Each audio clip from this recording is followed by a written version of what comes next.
Thank you so much, Roxana. Roxana has taken already our moderator seat, and I will ask the panelists to join her.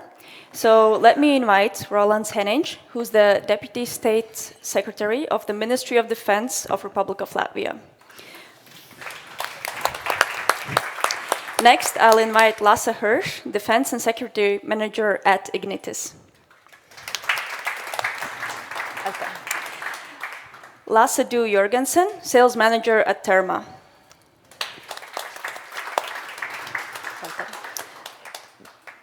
Please join Morten Wilfred Persen, Sales Manager at Kongsberg Norcontrol. Next, we have Pieter Verdoren, Strategic Analyst, Hague Center for Strategic Studies. And last but not least, we have Magnus Hallman, who's the Country Manager for Sweden and Estonia at Deep Wind Offshore. All right. Thank you.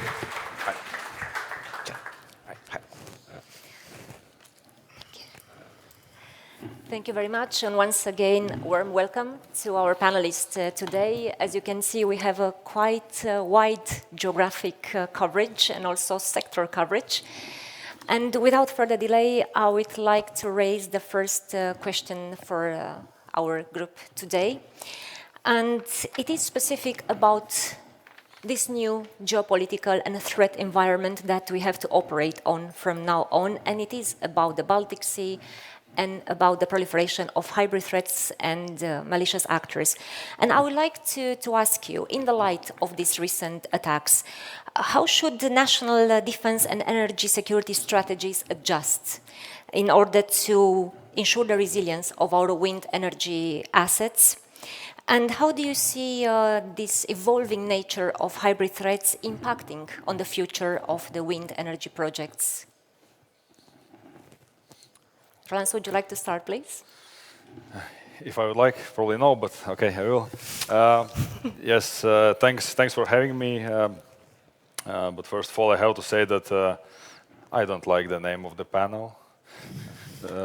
Wind energy versus defense. That kind of bothers me because I think at least in Latvia, we are not trying to be against wind energy, actually quite opposite. We try to be very collaborative and proactive and doing some of our homeworks, because we clearly understand that for a country like Latvia, where we are, to exist and prosper, of course, there is no economy without defense, and there is no defense without economy. So I think these two are clearly big priorities for the government, for Latvia. And secondly, quite technically, well, Ministry of Defense or Armed Forces are not the only stamping office in the long process of getting the wind farms built. There are a dozen other agencies, so we are just one office in all that quite lengthy, complicated process. But well, to answer your question, I think maybe I will give a bit broader kind of perspective and where we are, what we do here in Latvia, because you will ask me that anyway.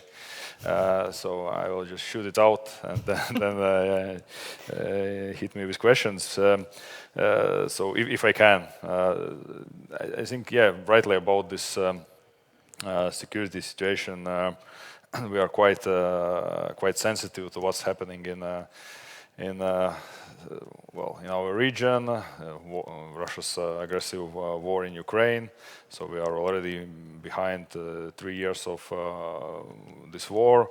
And of course, living next to Russia, having this more than 400 kilometers direct border with Russia and Belarus together, we are, of course, giving quite a lot of thinking on our defense. And irrespectively how this war ends and when it ends in Ukraine, I think there will be this still heightened threat perception or threat from the east here in the region.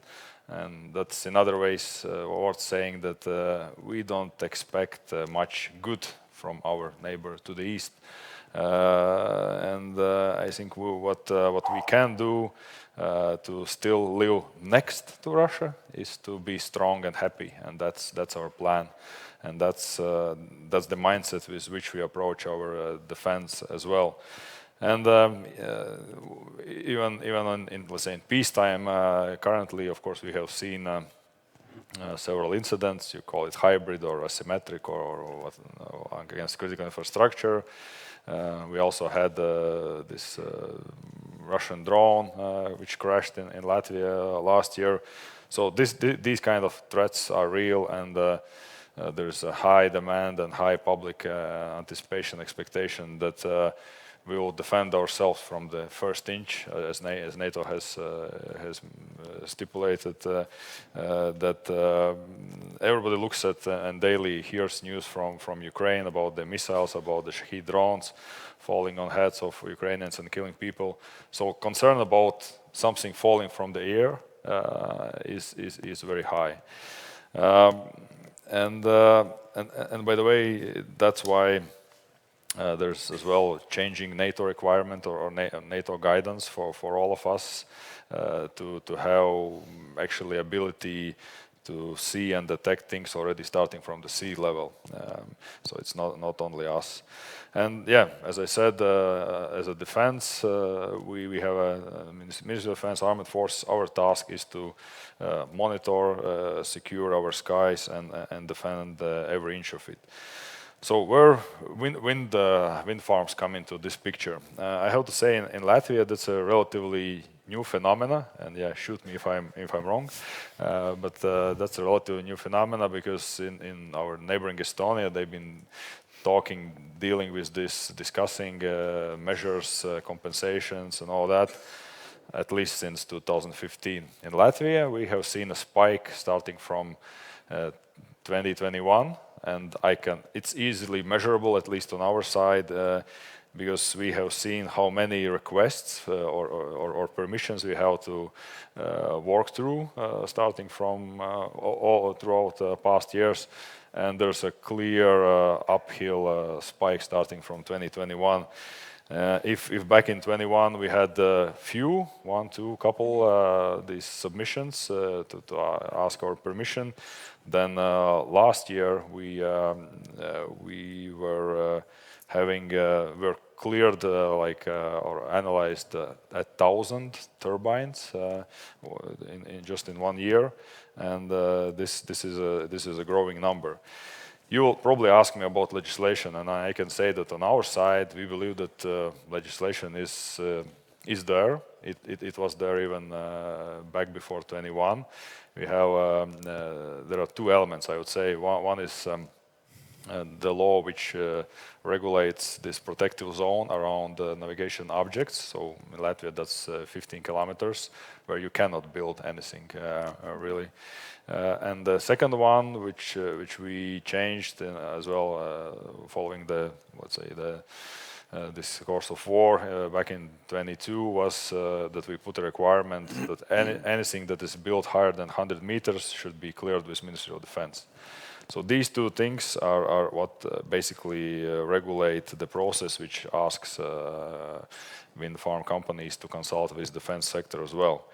And yeah, so requirements, consultations, lots of applications, and the problem you actually put very neatly on the slide, which are the challenges. It is about interference or ghost targets. It's about ability to see behind the wind farms, and it's let's say limiting abilities to exercise in the air or on the land. So there needs to be a mitigation if we want to keep up the defense as because we are fine at the moment, we are fine. But if we want to keep this up and at the same time, let's say, let the wind energy industry grow, then it needs to be somehow mitigated. And here, this our approach, I think, is a very positive example. I would say, I would praise my colleagues who work on this daily.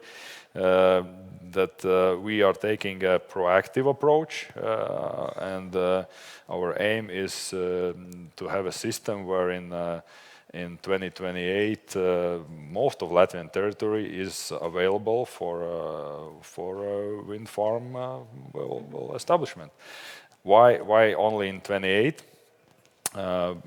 Because we need those roughly 3 years for some practical adjustments in our radar coverage, and that comes from work we have done in the last 1.5 to 2 years, where we were having this discussion in the government as well, where we come up with a proposal how to mitigate this possible interference, and we basically come up with a plan how many radars we need in addition, and which radars we need to move in order basically to make sure that most of Latvian territory, excluding the 50-kilometer zone on the eastern side, is available for producing. And we agreed that we'll buy 6 new radars, and we'll move 1 stationary and 3 mobile radars around, which should solve the thing. And by the way, in this process, when we decided where exactly we will put, and you can actually look it up, it's not classified information. You can find all the radar positions online and their protective zones.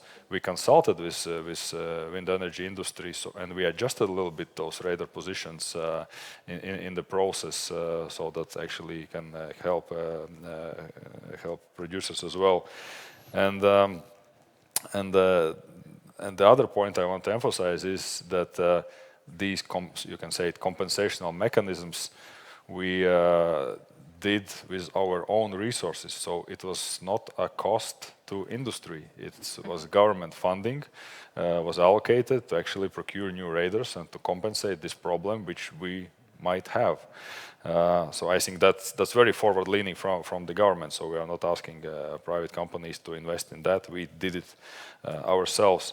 And for clarity, we produced 2 maps, which you can find online as well. Which one of the first map shows you current status, where highlighting green and yellow and restricted zones where you already can most likely develop wind farms. And then there's this another map in 28, which shows the situation after we have moved and procured those additional radars, basically showing that most of Latvia is available. Only limiting sites are, again, this eastern side 50 kilometers zone and those protective zones around those radars. And this summer when we will know exactly the, let's say, physical address of those radars, we'll publish even more detailed, adjusted map, clearly showing exact, high detailed locations and those protective zones, which should be very helpful to the industry.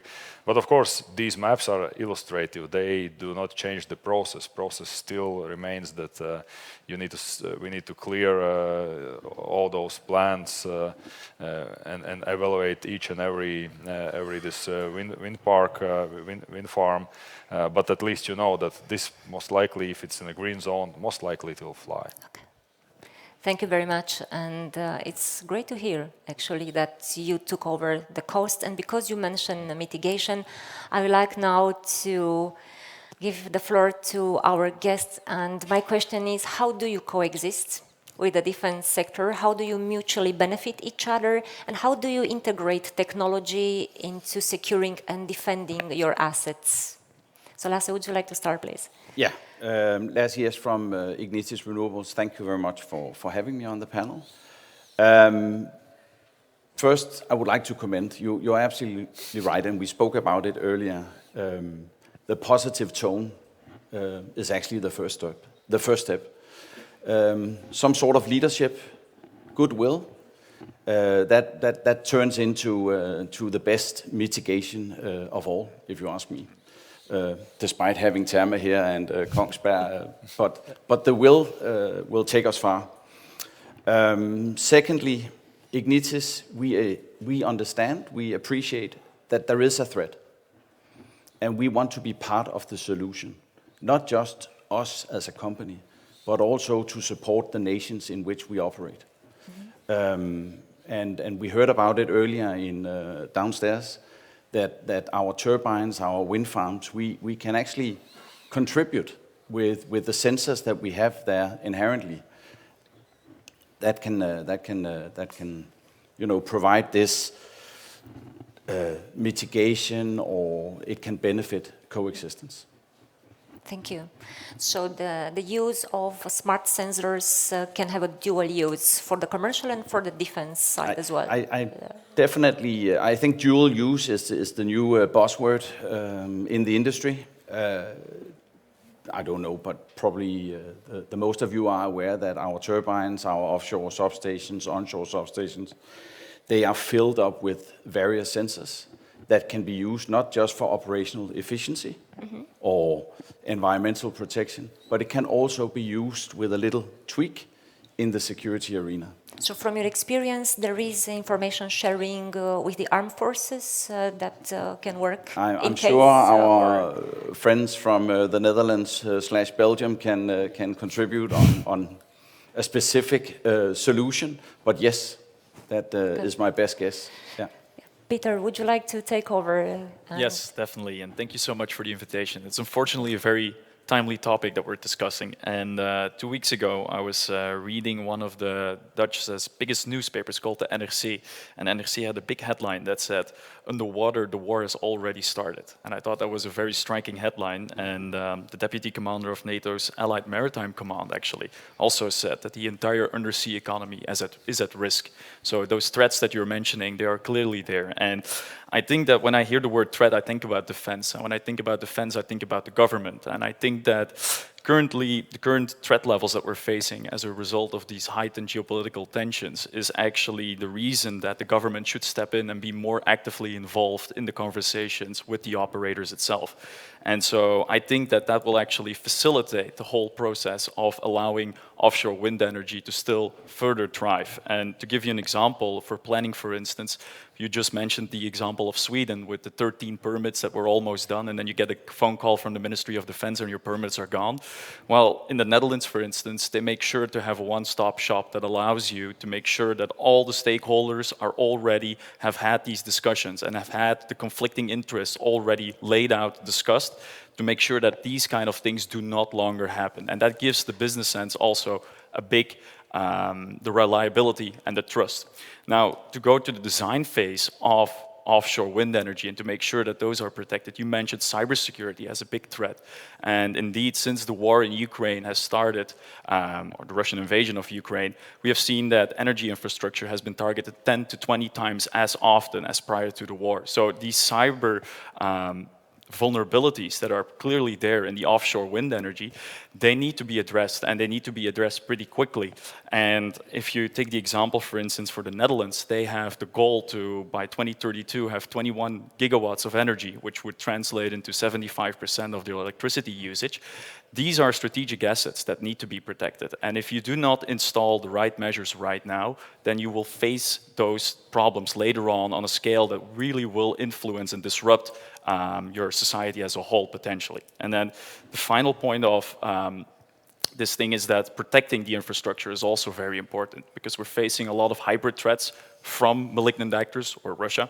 And the thing is that these threats, hybrid threats, the most important thing is that they do not like to be attributed to people. So they want to make sure that they have plausible deniability. So again, the Dutch government, through the North Sea Infrastructure Protection Program, they have a 40 million euros investment done, which they try to make sure that the North Sea is becoming more and more transparent. So under the sea, they want to increase the number of underwater sensors on the sea. They want to increase the number of patrol boats. And then on top of that, they want to increase the level of satellite imagery to make sure that the whole North Sea becomes transparent and that the hybrid threats can no longer take place because you're able to identify the persons that are doing that.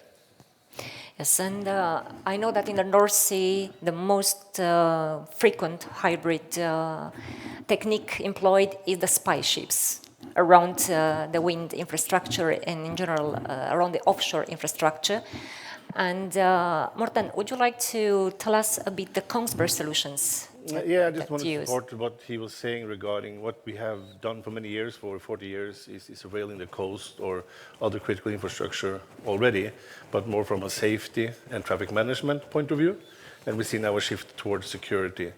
And what we have experienced with, for example, to create coexistence, we need to talk together. We need to share information and we need to share experiences between the different stakeholders regarding the coast. And an example we have in the UK is that the MCA, the Coast Guard in the UK, are putting in regulatory to operate the licensed operate wind farms. They need to install radars in AIS that feeds back to the Coast Guard, which is a quite clear example of how we can coexist. And also using these wind farms, offshore wind farms, as an asset and as a possibility to expand our situational awareness and maritime surveillance.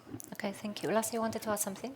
Very short comment on these fantastic technologies that we can implement. And perhaps that is a key takeaway, that there are technologies that can remove these barriers for offshore wind and onshore wind, for that matter. I think as a developer, it is super important to understand when our responsibility begins and when the nations stop. Because with responsibility comes cost. So we need to have that dialogue of who will pay. You mentioned that the radars onshore in Latvia has been paid by the government, and super check mark on that one. But offshore, it becomes really, really expensive if we need to install after we have gone into the design phase. So it's very important for you to have all the information beforehand so you can estimate and integrate the cost properly. And Lasse, I visited Terma facilities this year and I was impressed with the advanced technology that you use. And because we discussed radars, can you please tell us a bit the mitigation measures that your company uses? Absolutely. As you rightly say, we are a radar manufacturer. So we do radars, have done for 70 years. We also provide radars to Kongsberg. So we are quite familiar with this. And for us, offshore wind, I mean, it's a new segment, but it's basically what we have been doing for 40 years on oil and gas, for example. So if you take the Middle East, they have had the same issues that we now see in the Baltics for 30, 40 years, and they have radars and other sensors installed on all the platforms out there. So from that point of view, installing sensors out at sea, offshore, that's everyday business for us. I think it's more the industry here, the wind industry, that is to adopt this and understand it. And they also have to understand the defense side of it. I mean, we come as a defense company, we can sort of mediate in between the industry and the military, but there is often a discrepancy between how they work, these two organizations. And of course, they have to find each other in this. I think that's very important going forward. So going a little bit back to what you said about dual use, there are multiple different cases of dual use, ranging from very low-end things where you combine a security radar with a bird detection radar, same radar system, then you just feed it into two different organizations, and they can share that feed, going up to air defense radars that are being shared between civil air authorities and the military. So it comes in all flavors, I would say, and we can basically tailor it to that. But they, of course, also the military have to accept then if they want to go down that route, that someone else is also have some sort of access to the system. And we can, of course, build in barriers and so on, but there will be some sort of access, and that the military will have to accept. So in that sense, I think from a technology point of view, as Lasse also said, yes, we can provide this, but I think it is more about the whole procedural behind it. So what do you then do if you see something out there? I mean, who do you call? Ultimately, you need to call someone to do something, and it should not be the developer's responsibility to act on whatever threat is out there. They can call in someone, but I think there should be an authority behind it backing that up. And that, I think, is really the hard part to establish. How do we do that then? The sharing of responsibilities, it's the trickiest part. Magnus, Yeah, well, what is your experience with it? So So I'm here representing Tool Energy from Estonia, but I'm actually Swedish and also run the Swedish operations for Deep Wind Offshore. And it's a bit ironic to be Swedish and sitting here and listening to you guys, unfortunately, because we were damaged by this decision. It was taken. It was a complete surprise. Here you're actually showing what can be done when you want to do it. And I think you started it off such a good way. It's not versus, it's and. So the panel should actually be a bit of a change in name. So I think what you described is really true. It is an opportunity for us to actually do something. 1 + 1 could, be 3. And I think, Lasse, you also said that, if there is will, we can solve this. So I think with you guys who have the sensors and everything, and we have our own platforms, we can actually do quite a lot more. And I'm also, I should say, I'm a reserve officer. So I'm not against in any way the armed forces. I'm part of it. And I think the Swedish way was done without any real discussion, real cooperation, and then you get the results as we got. And suddenly we have I would say, a country a bit of a problem in terms of renewable energy and also armed forces. So both of us probably sit with a residual problem after this, rather than having a good solution. So still we need to enhance our communication between public and private foundation, actors. And I think you said something that was, I guess, resonated with me, because there are two different worlds. When you wear a uniform, it's a kind of a different world. And when you have done both of it, where this uniform and the other uniform, then you can see that there is probably communication to start with. And yes, there will be classified informations, but I think there will be ways of actually sharing information without any leakage. So I think it starts there. Rolands, we heard from the developers. What is your perspective? How does the communication process go between the private and the public actors? But also I'd like to ask you, between the countries in the Baltic region, do you think there's still room for improvement, something concrete to be done in the next years? I think, first of all, communication with energy sector, I think we have quite intense lately. As I said, there's this spike of interest and permits, and I know that my colleagues are having up to 10 meetings a month now with wind energy, different companies and the stakeholders. So that's quite a lot, because, wind energy is not the only thing Ministry of Defense does. So on the scale, this is quite intense cooperation, I would say. On this governmental or inter-country cooperation, I think there is still room of improvement, because I understand that the only formal, or let's say consultation with cross-border or other countries' projects, for example, from the defense side, is only related mostly to the environmental issues. I think we still maybe lack more cooperation, coordination, exchanging of experience with defense-related parks, because or farms, because something that other country allows eventually might impact our surveillance or other defense interests as well. So I see that there is a room of improvement. On technology and on offshore capabilities, I think you all discussed here about Elwind project before, probably. So this is a new thing for us as well. We've been involved in the process of, let's say, on consulting with this project. Unlike Sweden, we haven't objected against the project. But of course, it is a bit sequel or consequential process, because we are learning on the way, and a bit of chicken and egg process, because we cannot tell what kind of compensation mechanisms we might need before we know where it will be and how many objects there will be and how high there will be. And you again on your side or industry, they want already the answers now before they even start. So then we run a little bit in this dialogue. But I think from our side, and coming back to this dialogue, we are very happy to be involved in this process from the early beginning, because There are different technologies which we might not necessarily know at the moment. There are growing technologies.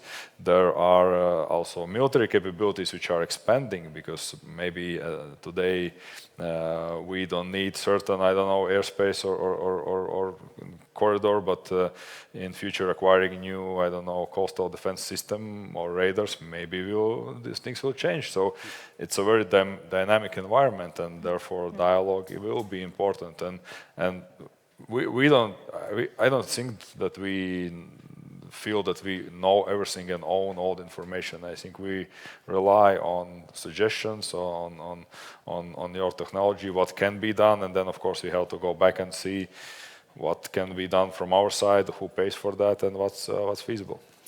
Thank you. And we have approximately 5 minutes left, and Lasse and Magnus, would you like please to just to comment on what you said, I think we have a good example. Most of you are probably familiar with ESPO consultations. I have done it with Norway, Denmark, and Finland, and it's all about environment, which is obviously important. I have never heard one word about defense.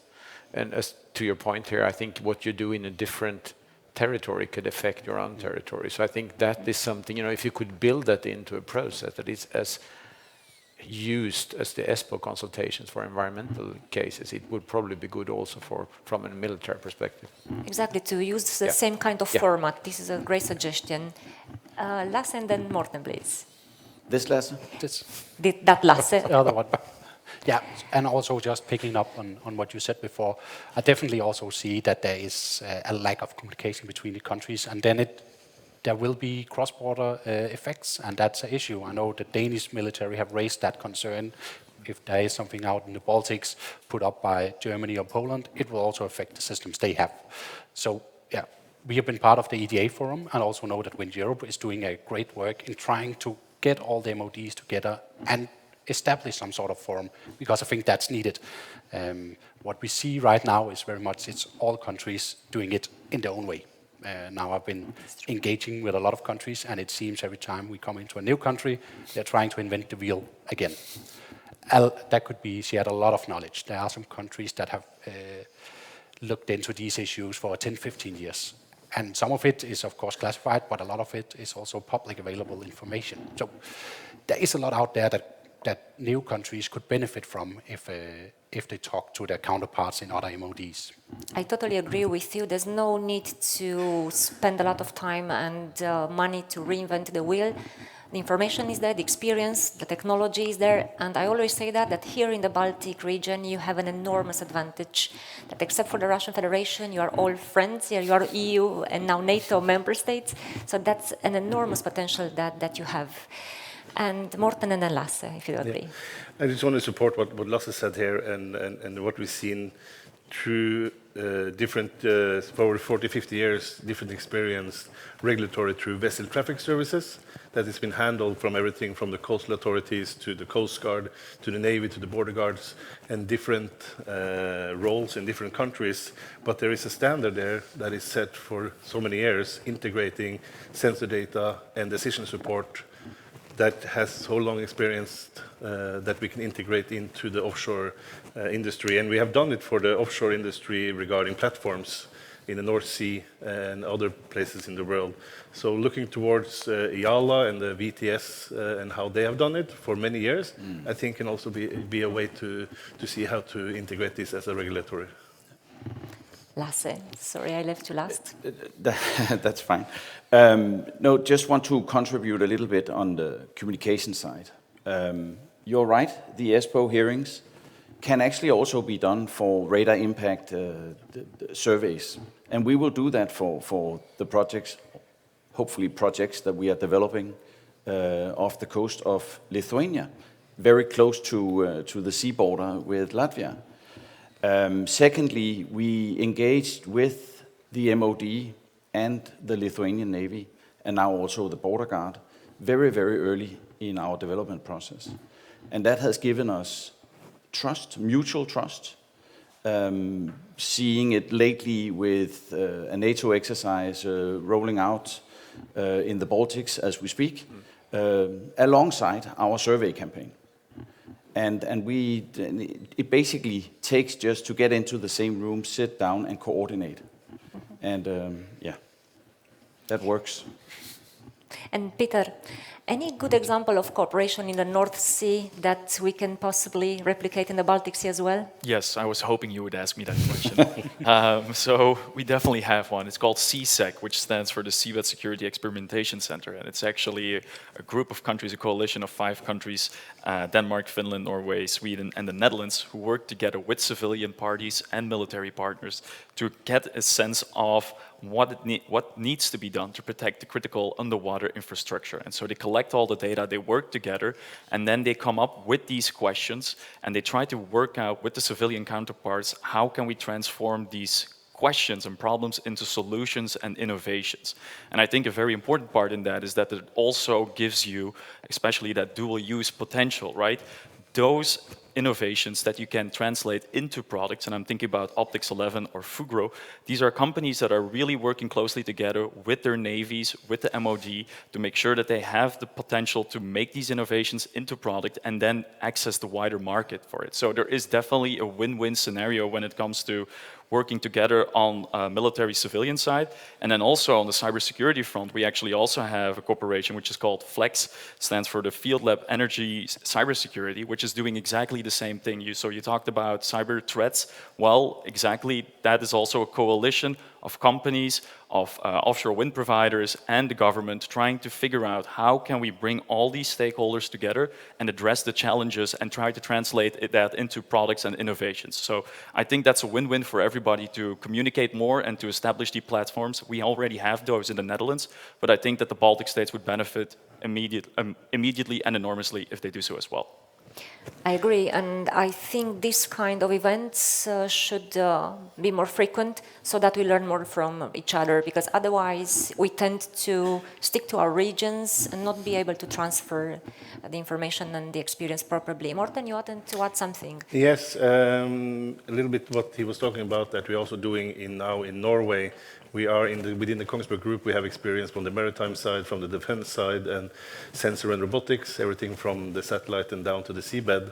We have the sensors and the platform to integrate this. And we're now creating a test bed so that you can come and see how we can integrate different type of sensors and how we can put that into a platform. Because, like I said, we have different experience from different markets. And now we see that the threats are maybe a little bit different within the seabed, the type of threats we have seen now that maybe we haven't that much experience with. So we want to build a complete test bed so that you can see what the possibilities are live from everything from satellite and down to the seabed with sensors. So that is being created now. Great, and I know that we focus more on offshore now because this is your profile, this is your preferred area of expertise. Do you think that the successful experience that you have in the offshore can be also transposed to the onshore sector? I understand Latvia is more preoccupied with the onshore wind for the time being, right? Is there the possibility of making use of this knowledge in the onshore sector? We have a couple of minutes left for this. Lasse? Yeah, well, the short answer is yes. But again, it shouldn't be, and I'm sorry, it shouldn't be the technologies that are amazing that should drive the progress. I mean, it comes from policy level, and then we as the industry, we chip in and say, okay, this is a good place to build a wind farm, for instance. And I think what we've seen in the Baltic states with this red, amber, and green system is absolutely brilliant. And I would hope that could be exported to the rest of Europe so we could get onshore wind further on the way that it already is. I mean, Germany stands out as a good example also, but especially here in the Baltic states, super. I mean, we as the developers, we can see, okay, this area is red. We don't even have to try to get an application in there because we will get no. And that's fantastic. So we can focus on the areas where we have a chance to get on with our work and create affordable, reliable energy, green energy. So clarity in the end. Absolutely, it's super clear. I mean, it's visual. It only changes, well, we have the map now and then it changes in 28. like we saw the maps Good planning, provided yes. by Latvia, which are very clear. Yeah. And, And we have it for Estonia as well. Yeah. it's great. We only have 2 minutes left, so we can take one question from the audience, please. Is there a microphone that we can use? Coming. I will stand behind the pillar. No, actually, my name is Bert van der Lingen. I'm the vice chair of the Netherlands Wind Energy Association, Net Zero. And I was listening very attentively to the contributions. The international cooperation between countries in the basin of the Baltic Sea, in the basin of the North Sea, is something which leaves something to be desired. Last month, we had a high-level meeting between the Wind Energy Association of the Netherlands and EIB. The one thing EIB was proposing as an agenda item was safety and security issues on offshore wind development.